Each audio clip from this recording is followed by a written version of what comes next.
की अध्यक्षता में आज एक बैठक हुई है। 1 घंटे तक ये बैठक चली है, जिसमें जोशीमठ के हालात को लेकर मंथन किया गया। केंद्रीय मंत्रियों के साथ गृह मंत्री अमित शाह ने ये मीटिंग की है। इस मीटिंग में पर्यावरण मंत्री भूपेंद्र यादव के साथ साथ ही केंद्रीय मंत्री नितिन गडकरी भी शामिल थे। केंद्रीय मंत्री गजेंद्र सिंह शेखावत और आरके सिंह भी इस बैठक का हिस्सा थे। गृह सचिव, सेना और बीआरओ के बड़े अफसर भी बैठक में शामिल थे। जोशीमठ के हालात को लेकर गृह मंत्री ने आज चर्चा की है अपने बाकी मंत्रियों के साथ और अधिकारियों के साथ। जो जोशीमठ के हालात हैं, अचानक से वहां पर हालात का बिगड़ जाना, घरों में दरारें आ जाना, सड़कों पर दरारें आ जाना। अब जोशीमठ के हालात का सामना कैसे किया जाएगा? 600 से घर ज्यादा ऐसे हैं जिसमें दरार आई है। देखिए, गृह मंत्री अमित शाह की अध्यक्षता में आज ये बैठक जो है उच्च स्तरीय बैठक की गई। 1 घंटे तक मंत्रणा हुई, मंथन हुआ कि जोशीमठ के हालात को कैसे अब संभाला जाए। केंद्रीय मंत्रियों के साथ गृह मंत्री अमित शाह की मौजूदगी थी।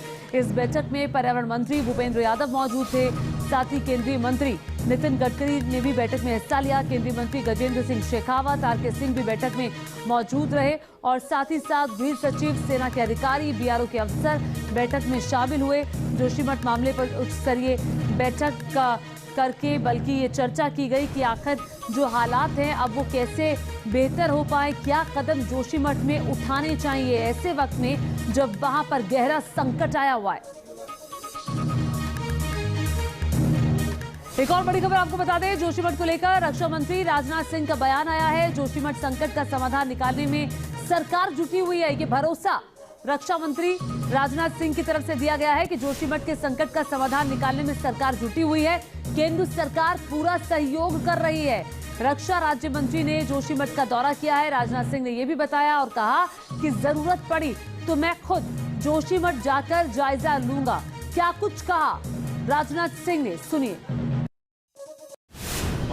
वहाँ के मुख्यमंत्री श्री पुष्कर सिंह धामी, उनकी सरकार पूरी तरह से उसका समाधान करने की कोशिश, जोशीमठ में जो कुछ भी संकट पैदा हुआ है उसका समाधान निकालने की कोशिश कर रहे हैं। और स्वयं इस दृष्टि से हमारे प्रधानमंत्री श्री नरेंद्र मोदी जी चिंता कर रहे हैं और जो भी आवश्यक मार्गदर्शन है वो मार्गदर्शन भी कर रहे हैं। और केंद्र सरकार का अधिकतम जो सहयोग दिया जा सकता है वह सहयोग भी केंद्र सरकार दे रही है। सर, आप जाएंगे जोशीमठ सर? मैं ऑलरेडी मैंने अपने रक्षा राज्य मंत्री को श्री अजय भट्ट जी को कल भेजा था, वहां से लौट कर आएंगे। फिर जैसी परिस्थिति होगी आगे देखेंगे, क्या आवश्यकता होगी जरूर जाएंगे।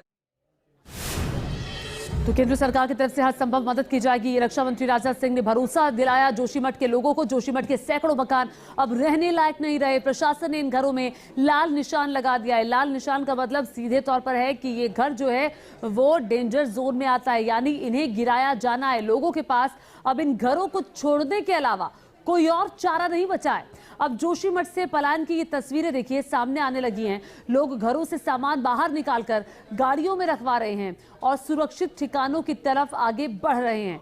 जिस घर को पाई पाई जोड़कर बनाया लोगों ने, उसे छोड़ने का क्या दर्द होता है वो इन लोगों के चेहरों पर साफ साफ पढ़ा जा सकता है। हम लोग जोशीमठ मतलब प्रॉपर यहाँ के रहने वाले हैं। बचपन हमारा यहीं पे बीता है, बट ये एक पापा मेरे सर्विस करते हैं कानपुर में। हमें ये मतलब पता चला कि यहाँ पे इतनी बुरी कंडीशन हो गई है, घर पे रेड क्रॉस पड़ गया है। तो मतलब हम लोग सडनली यहाँ पे आए हैं और अपना सामान यहाँ से सुरक्षित कहीं मतलब ऐसी जगह पे शिफ्ट कर रहे हैं जहाँ पे मतलब हमारा सामान बच सके। तो सर अभी हम अपना सामान खाली कर रहे हैं, लेकिन समस्या ये है कि क्योंकि जो हमारा सामान है पूरे जिंदगी भर की पूंजी वहाँ जुड़ी हुई है, बहुत सारा सामान है, लेकिन अभी अपना सामान हम कहाँ शिफ्ट करें? ना तो अभी प्रशासन की तरफ से हमें कोई जगह बताई गई है जहाँ हम अपना सामान शिफ्ट कर सकें। जोशीमठ से आ रहे हैं जानकी